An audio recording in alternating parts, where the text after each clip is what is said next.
বরাবর অনেকগুলো কমেন্ট আসছিল যে রূপ কীভাবে তৈরি করা হয়। ওগুলার আমি এখানে কাঁচা পাতাটা নিলাম। কাঁচা পাতাটা শুকানোর পর ঠিক এরকম হয় স্কিনে, যা দেখতে পাচ্ছেন। এটা কিন্তু শুকানোর পর আপনার অনেকটা সফট হয়ে যায়, অনেকটাই নরম হয়ে যায়। এটা ভিজালে যদি পানি দিয়ে ভিজানো হয় তাহলে আরও বেশি নরম হয়।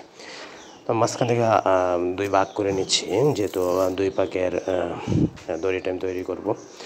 তো স্ক্রিনে দেখতে পাচ্ছেন যে একটার উপর একটা ঠিক পাটের দড়ি যেভাবে তৈরি করা হয়, সেম ওই প্রসেসিংয়েই এই দড়িটা তৈরি করা হয় আর কি। তো এটা অনেকে ভাবেন যে এটা মনে হয় মেশিনে তৈরি করা হয়। আসলে এই রূপটা সম্পূর্ণ হাতে তৈরি করা হয়। এটা মেশিনের কোনো কাজ নাই, মেশিনে হয় না।